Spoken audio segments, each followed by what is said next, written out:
Estamos aquí con Fabián Hernández de la MOD, Misión de Observación Electoral. ¿Cómo le va, Fabián? Muy bien, muchas gracias. Ok, cuénteme, Fabián, ¿cuáles hechos de corrupción actualmente se ejercen en el país? Dígame algunos.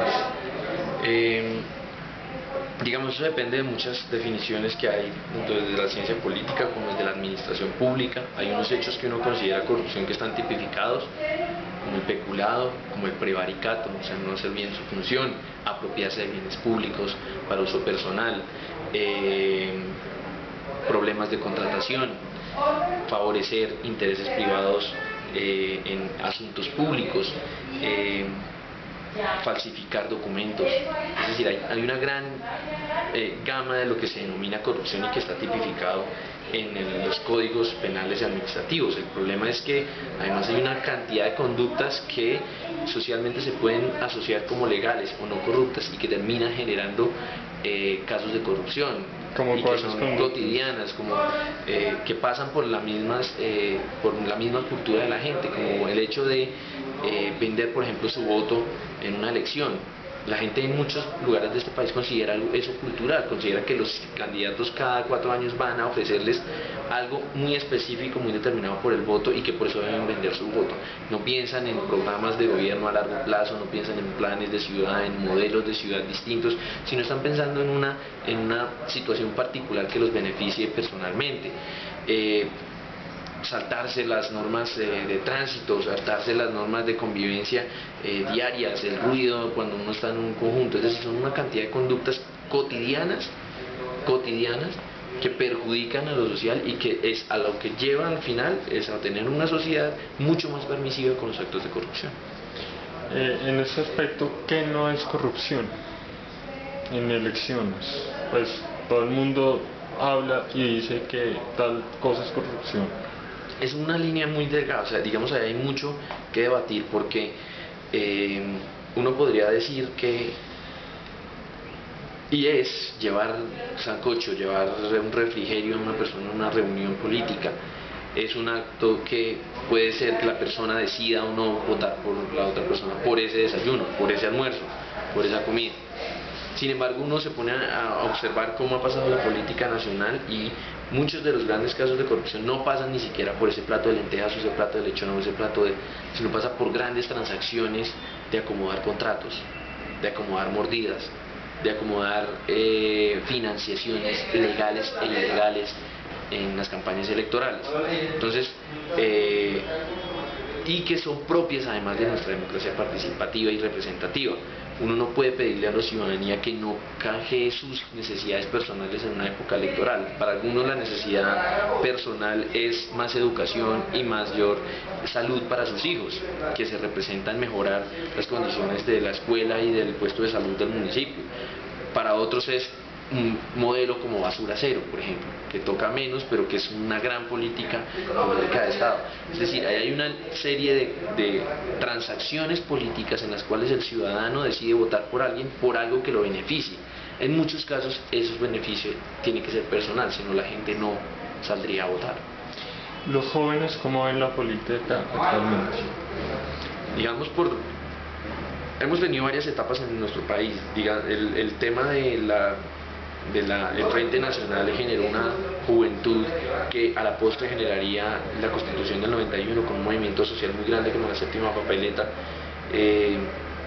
y allí uno veía una juventud que se movilizaba mucho, pero al mismo tiempo veía unos partidos políticos que perdían poder e ideología, que había un desánimo por la política. Tuvimos 72 movimientos y partidos políticos en Colombia, nadie sabía cuáles eran, quiénes eran, de dónde eran. Digamos, eso genera que haya un desapego por la política. Y ahora viene el tema de la corrupción. Todos los días nos bombardean con mucha información sobre corrupción que genera que uno sienta que eso no tiene solución.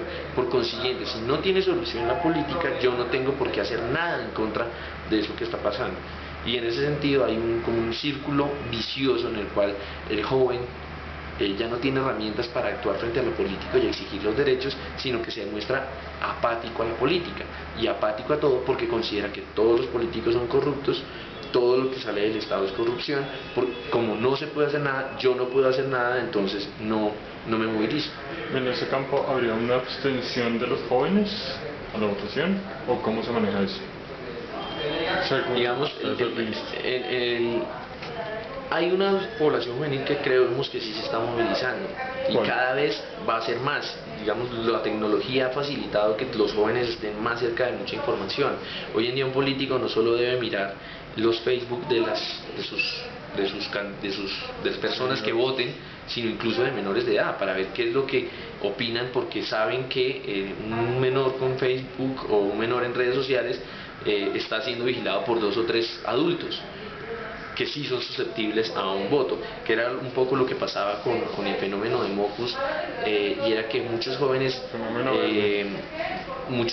pusieron todo el tema de simbología del Partido Verde, y eso a la final termina haciendo que sus padres también observen esa simbología y en qué está pensando nuestro hijo. El problema es capitalizar la emocionalidad de la juventud. El tema es cómo hacemos que esa emocionalidad que se genera se convierta en votos, y ahí es donde ha sido mucho más complicado, porque el joven sinceramente está más presto a otras situaciones, un domingo, levantarse con lluvia, ir a votar cuando puede quedarse en la cama, ir a un partido de fútbol, ir con la novia al cine, ir con una cantidad de cosas. Uno tiene que generar muchos incentivos para que ese día literalmente salga uno y salgan las personas a votar. Entonces, ¿qué pasó con Memo? Pues que había mucha juventud apoyándolo, que al final no salió a votar. Lamentablemente en Colombia no se puede tener una información supremamente sólida sobre qué tanto votan los jóvenes, qué tanto votan las mujeres y qué votan tanto los hombres, por el concepto de que el voto es secreto. Entonces no podemos saber quiénes son los que votaron, y ha sido complicado por la registraduría, pero claramente sí se nota que mientras mayor información tiene la ciudadanía y los jóvenes, hay un mayor interés por ciertos asuntos que tocan, ¿sí? que tocan y que antes no lo hacían. Hoy en día los jóvenes se enteran más de temas políticos que antes, eso sí es cierto. Digamos, usted me habla de jóvenes citadinos que tienen acceso a ciertas tecnologías. ¿Qué me puede decir de los jóvenes que viven en pueblos, que viven o en las ciudades que viven muy apartados o que no tienen acceso a la tecnología? Hay una variable que es claramente el acceso a la tecnología, ¿sí? Que es una variable que incide actualmente mucho en Colombia, pero que la tendencia es que cada vez sea más pequeña. Digamos, los estudios dicen que en 4 años la gente nativa digital ya tendrá la opción de votar, ¿sí? Ya son gente que va a poder poner presidente. Eso no pasaba hace 4 años, ni hace 6 años, ni hace 8, en donde todavía los rangos de 18 años para allá era gente a la cual le había tocado llegar a la tecnología. No, ya dentro de 4 años van a ser quienes nacieron con la tecnología los que puedan votar. Hay que decir lo siguiente.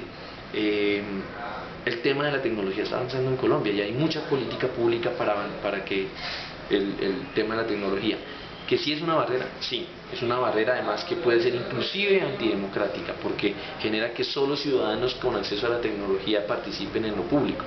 El resto de los ciudadanos seguirán, digamos, participando en la política como lo se venía haciendo en los 80s en Colombia, en los 70s en Colombia, que es mediante líderes locales muy fuertes, que son los que llevan las necesidades, llevan al político, líderes locales muy fuertes y redes de clientelismo muy grandes en los municipios, ¿sí? Pero, como te digo, por ejemplo, municipios en el Meta y en el Casanare que están totalmente, que tienen internet gratis en todos lados, por los recursos de regalías y demás.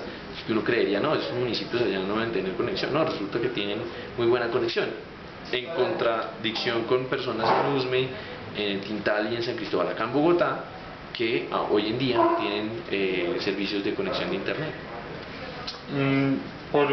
En internet se puede dar los dos fenómenos de la información y de la desinformación. En elecciones, ¿qué tanto los candidatos desinforman a la gente sobre problemas electorales? No, yo creo que, digamos, lo bueno de internet es que en internet se puede conseguir de todo, ¿sí? No es una vara que obligue. Un ciudadano no se desinforma porque sí, porque lo hicieron. Si el ciudadano se quiere curar de la desinformación, simplemente busca otra página web y ya encontrará una información totalmente distinta. No es como ocurrió ocurría en la televisión o en la prensa escrita, que uno lee uno o dos periódicos, ve uno o dos noticieros. En internet uno puede ver directamente lo que dice el candidato, puede ver directamente lo que dicen los seguidores del candidato, puede ver lo que directamente dice el candidato contrario y contrastar.